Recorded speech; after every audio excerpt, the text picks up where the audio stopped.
Bismillahirrahmanirrahim. Assalamualaikum warahmatullahi wabarakatuh. Alhamdulillahi rabbil alamin, alladhi ahyana ba'dama amatana wa ilaihi nusyur. Asyhadu an la ilaha illallah wahdahu la syarika lah, wa asyhadu anna Muhammadan abduhu wa rasuluhu la nabiyya ba'dah. Allahumma salli wa sallim ala nabiyyina wa maulana Muhammad sallallahu alaihi wasallam. Hadirin kaum muslimin, muslimat, ayah bunda, tuan puan, abang kakak yang insyaallah sama dirahmati dan dimuliakan oleh Allah Subhanahu wa taala. Kembali kami mengajak kepada kita semua, nashkurullah ala adza wajal alladhi qad a'ta'na ni'matan katsiratan hatta nastati an-najma fi hadhihi al-muhadharah.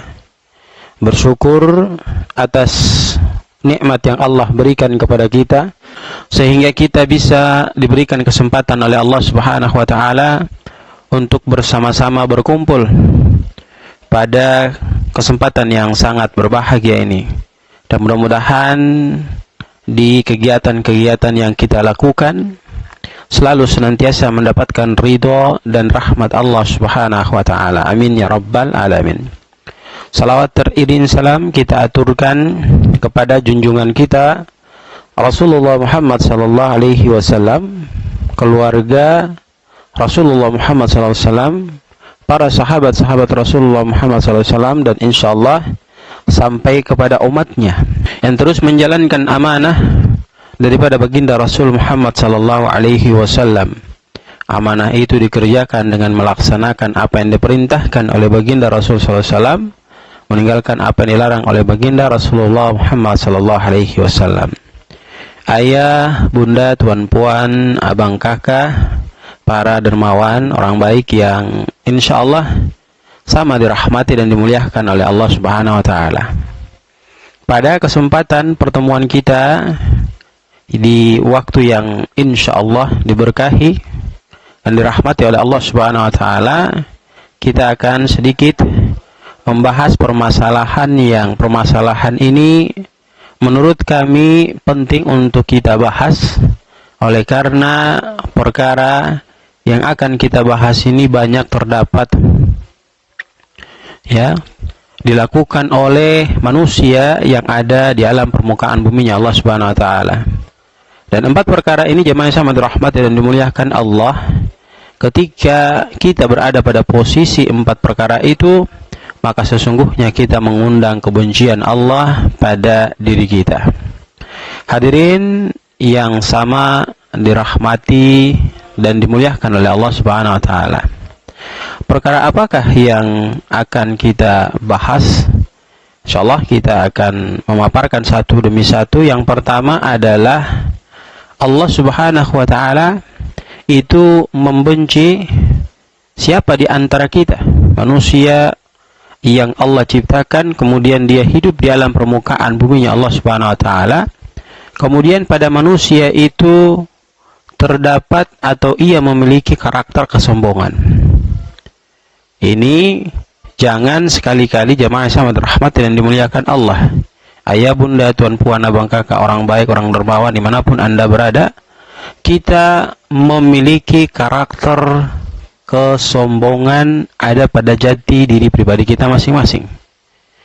Allah Subhanahu wa taala mewanti-wanti kita dengan mengingatkan kita pada firman Allah Subhanahu wa taala, tepatnya pada Quran surat An-Nahl ayat ke-23.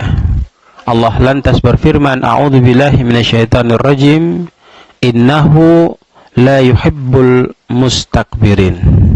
Innahu, sesungguhnya Allah itu zat la yuhibbu, yang tidak menyukai, yang tidak menyukai, yang tidak merespon kepada siapa? Al-mustakbirin, orang-orang yang menyombongkan dirinya.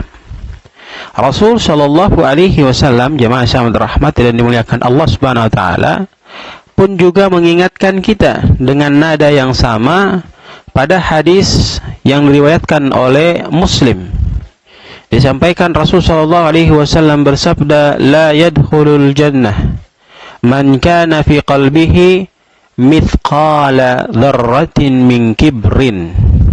Ya, la yadkhulul jannah. Tidak akan pernah merasakan masuknya surga bagi seseorang itu. Oleh karena apa? Man kana fi qalbihi mithqala dzarratin min kibrin. Ya. Manakala orang itu, ya, di dalam hatinya terdapat kesombongan, walaupun itu beratnya ya seberat biji atom. Ini hadis riwayat Muslim. Maka memberikan penjelasan kepada kita terkait bagaimana karakter sombong ini tidak dibenarkan oleh Allah Subhanahu wa taala untuk hadir dan kita tumbuh kembangkan serta kita pelihara di dalam jiwa dan raga kita. Hadirin yang sama dirahmati dan dimuliakan Allah, kenapa kita dilarang untuk mengembangbiakan karakter sifat sombong dalam jati diri pribadi kita? Oleh karena yang pertama, orang yang memiliki sifat sombong pasti dia selalu senantiasa meremehkan orang lain. Sementara Nabi Shallallahu Alaihi Wasallam melarang kita untuk meremehkan sesama kita. Dalam hadis Rasul Sallallahu Alaihi Wasallam menegaskan, la yu'minu ahadukum hatta yuhibba li akhihi ma yuhibbu li nafsi. Tidak akan ada iman salah seorang di antara kalian kalau dia tidak mencintai saudaranya sebagaimana dia mencintai dirinya. Bagaimana mau dikatakan dia mencintai saudaranya sementara dia suka menghina saudaranya? Kenapa dia bisa menghina saudaranya? Karena ada karakter sifat sombong dalam dirinya. Lalu yang kedua, orang-orang yang sombong ini hatinya keras, susah diberikan nasihat terkait kebaikan yang harus dia lakukan. Dia condong untuk melakukan keburukan dan keburukan. Maka yang ketiga, akan susah hadir pada dirinya untuk mendapatkan hidayah. Sehingga jemaah yang sama dirahmati dan dimuliakan Allah Subhanahu wa taala, tugas kita adalah berusaha dan berupaya untuk menghindarkan diri kita daripada karakter sombong tersebut agar kita tidak dibenci oleh Allah Subhanahu wa taala. Lalu perkara yang kedua jemaah yang sama dirahmati dan dimuliakan Allah Subhanahu wa taala, apabila ini hadir dalam perjalanan kehidupan kita, maka otomatis Allah Subhanahu wa taala akan membenci kita. Apa itu jemaah? Durhaka pada kedua orang tua kita. Sementara Allah Subhanahu wa taala mengingatkan kita dalam firman-Nya pada Quran surat Al-Isra ayat 23, Allah tegaskan, a'udzubillahi minasyaitonir rajim. Wa qada rabbuka alla ta'budu illa iyyahu wa bil walidaini ihsana. Allah tegaskan, dan Allah memerintahkan kepada kita supaya menyembah tidak selain kepada Allah. Ya, jangan kamu menyembah selain kepada Allah Subhanahu wa taala. Dan Allah tegaskan wabil walidaini ihsana, dan hendaknya selalu kamu hadirkan pada dirimu karakter kebaikan yang kamu tampakkan, yang kamu lakukan kepada kedua orang tuamu. Kemudian Nabi Shallallahu Alaihi Wasallam memberikan ketegasan lagi kepada diri kita bahwa berbakti kepada kedua orang tua itu adalah merupakan amalan yang dicintai oleh Allah dan Rasul-Nya. Sampai-sampai Nabi SAW menegaskan kepada kita dalam sabdanya, ridallahi fi ridha walidain, ya, wa sukhtullahi fi sukhtil walidain. Ridha Allah itu tergantung kepada ridha kedua orang tua kita. Murka Allah pun tergantung kepada kedua murka orang tua kita. Namun jamaah sama dirahmati dan dimuliakan Allah Subhanahu wa taala, kita melihat begitu banyak fenomena-fenomena yang terjadi di alam permukaan bumi Allah Subhanahu wa taala, begitu banyak anak yang durhaka kepada kedua orang tua mereka. Semenjak kecil mereka dipelihara, diberikan makanan yang baik, disekolahkan menjadi anak-anak yang pintar. Giliran mereka mendapatkan kesuksesan, mereka mengabaikan pengabdiannya kepada kedua orang tuanya. Mereka tidak pernah ingat bagaimana perjuangan sang ibu yang ketiga malam hari matanya ngantuk, tapi dia berusaha untuk menghilangkan ngantuknya hanya sekedar mau mendiamkan anaknya yang lagi sedang menangis di malam hari. Ya. Kemudian bapak yang selalu senantiasa keluar rumah disengat dengan matahari yang begitu panas, namun dia tidak pernah berpikir tentang apa yang dia dapati, apa yang dia alami. Tetap dia berjuang, bekerja keras untuk memberikan nafkah kepada anak dan istrinya. Belum lagi dia mencari uang untuk diberikan kepada anaknya, agar anaknya bisa menempuh pendidikan dengan baik. Namun semuanya jamaah yang sama dirahmati dan dimuliakan Allah, disia-siakan oleh orang-orang tertentu yang mereka mengabaikan pengabdiannya kepada kedua orang tuanya. Bahkan Nabi Shallallahu Alaihi Wasallam mengingatkan kita dalam sebuah sejarah, ya, cerita dikisahkan kepada kita tentang seorang pemuda yang datang menghadap Nabi Shallallahu Alaihi Wasallam. Lantas pemuda itu di saat bertemu dengan Rasul SAW, dia tidak menyia-nyiakan kesempatan bertemu dengan Rasul Sallallahu Alaihi Wasallam tersebut. Maka diajukan permintaan kepada Rasul Sallallahu Alaihi Wasallam untuk dia diberikan kesempatan ikut berjihad di jalan Allah. Lantas Nabi Sallallahu Alaihi Wasallam tidak memberikan jawaban iya, karena Nabi melihat dia seorang pemuda yang barangkali bisa menambah kekuatan pasukan kaum muslimin pada waktu itu. Namun Nabi katakan kepada dirinya kalimat yang pertama setelah dia mengajukan permintaannya kepada Rasulullah SAW, apakah orang tuamu masih hidup? Maka dia mengatakan, ya Rasulullah, orang tua saya masih hidup.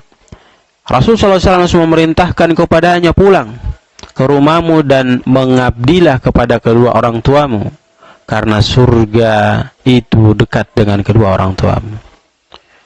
Hadirin yang sama dirahmati dan dimuliakan Allah, ayah bunda, tuan puan, abang kakak yang diberkahi dan dirahmati oleh Allah, begitu indahnya, begitu baiknya Allah Subhanahu wa taala menyiapkan harta karun yang berharga bagi siapa saja di antara kita yang dia merasa sebagai anak, kemudian dia berusaha mengabdi kepada kedua orang tuanya.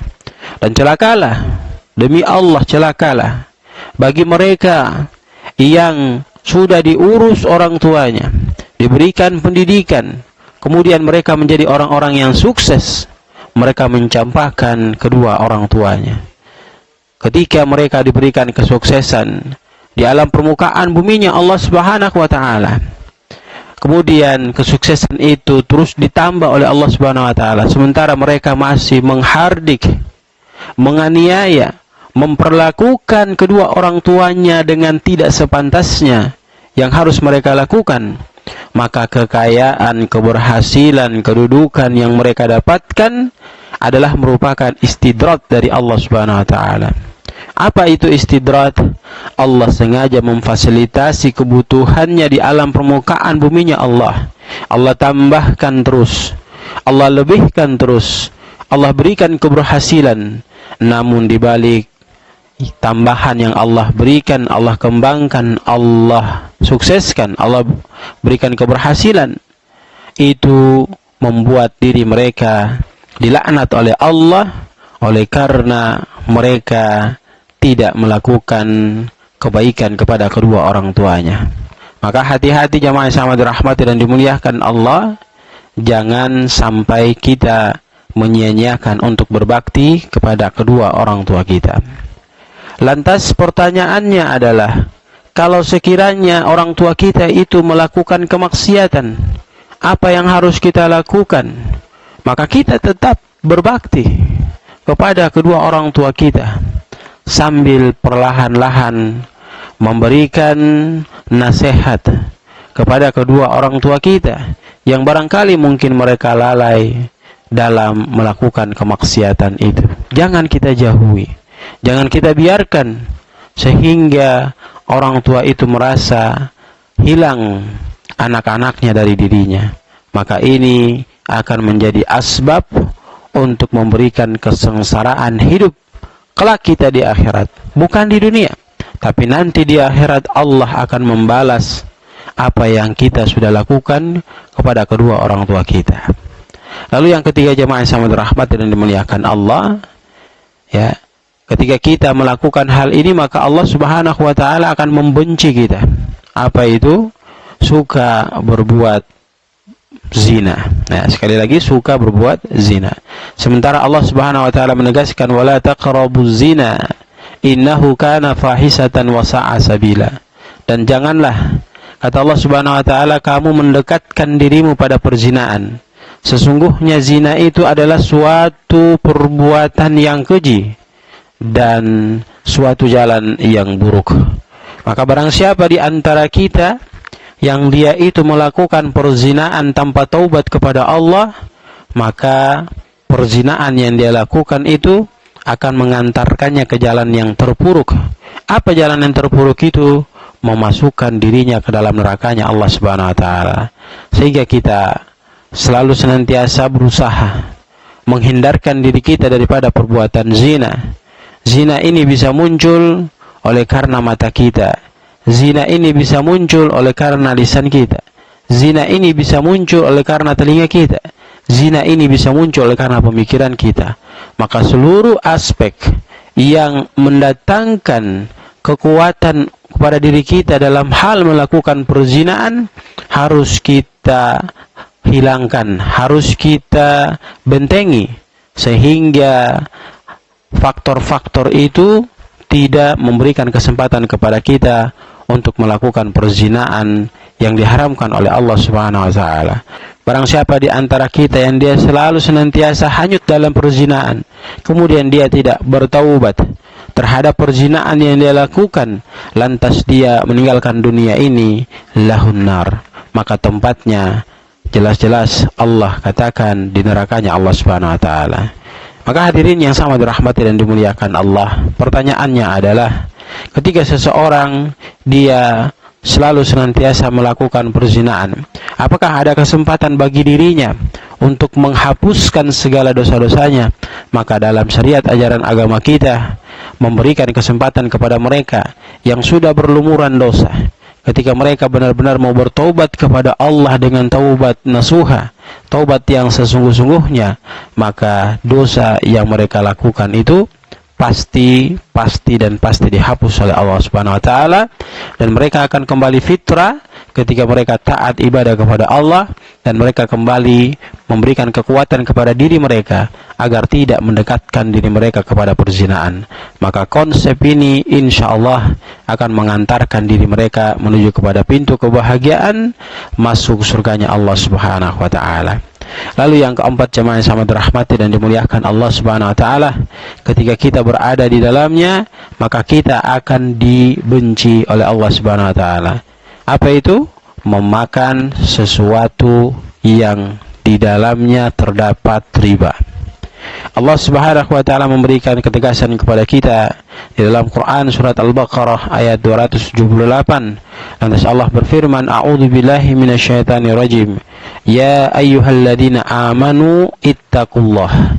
Wahai orang-orang yang beriman, bertakwalah kamu kepada Allah dengan takwa yang sebenar-benarnya. Kemudian Allah katakan, wadharul ma baqiya minar riba, dan tinggalkan oleh kalian terkait dengan perkara-perkara yang berkaitan dengan riba. In kuntum mu'minin, jika kamu benar-benar orang yang mengaku dirinya beriman kepada Allah Subhanahu wa taala. Maka kita perlu tahu hal-hal apa saja, perkara-perkara apa saja, baik dalam bisnis, baik dalam pekerjaan, itu yang di dalamnya terdapat unsur riba. Ya, kita harus tahu, kita harus pahami dengan baik. Caranya bagaimana? Kita belajar tentang agama kita. Ya, kita pahami bagaimana konsep-konsep daripada hal-hal yang bisa kita lakukan agar diri kita ini terlepas atau terhindar daripada pelaksanaan kegiatan riba itu. Sehingga dalam proses perjalanan kehidupan kita tidak tersentuh dengan keadaan-keadaan yang memaksa diri kita untuk jatuh pada tempat riba tersebut. Rasulullah SAW mengingatkan kita bahwa perbuatan riba ini sangat-sangat berbahaya. Sebagaimana Nabi SAW bersabda, la'anallahu akilar riba wa mukilahu wa katibahu wa syahidaihi. Rasulullah SAW mengingatkan kita bahwa Allah Subhanahu wa Ta'ala akan melaknat orang-orang yang berkecimpung dekat dengan keadaan riba itu. Sebagaimana hadis yang disampaikan oleh riwayat Muslim, diberikan informasi kepada kita, Rasulullah SAW bersabda, la'anallahu akilar riba. Allah Subhanahu wa Ta'ala akan melaknat orang yang memakan riba. Kemudian di sini ditegaskan wa mukilahu, orang yang memberinya. Lalu di sini juga dijelaskan wa katibahu, orang yang menulisnya, wa syahidaihi, dan orang yang menyaksikannya. Jadi bukan hanya sekedar orang yang memakan dilaknat oleh Allah, tetapi orang yang memberinya pun dilaknat oleh Allah. Orang yang menulisnya pun dilaknat oleh Allah, dan orang yang menyaksikan keadaan riba itu juga dilaknat oleh Allah Subhanahu wa Ta'ala. Maka hadirin yang sama dirahmati dan dimuliakan Allah, kita berdoa kepada Allah Subhanahu wa Ta'ala agar Allah menghindarkan kita dari keempat perkara tersebut, agar kita tidak dibenci oleh Allah Subhanahu wa Ta'ala. Yang pertama, semoga Allah menghindarkan kita daripada memiliki karakter kesombongan, agar kita terbebas daripada kebencian Allah kepada diri kita. Yang kedua, Allah mudah-mudahan menghindarkan kita daripada durhaka kepada kedua orang tua kita. Yang ketiga, Allah Subhanahu wa Ta'ala menghindarkan kita daripada perbuatan zina. Kemudian yang keempat, Allah Subhanahu wa Ta'ala menghindarkan kita daripada makan yang berkaitan dengan riba. Semoga Allah Subhanahu wa Ta'ala memberikan kekuatan kepada kita agar kita mampu untuk bisa melaksanakan semua perintah Allah dan meninggalkan semua larangan-larangan Allah Subhanahu wa Ta'ala. Barakallahu fikum, jazakumullah khair. Subhanakallahumma bihamdika nasyhadu an la ilaha illa anta nastaghfiruka wa natubu ilaik. Billahi taufiq wal hidayah. Wassalamualaikum warahmatullahi wabarakatuh.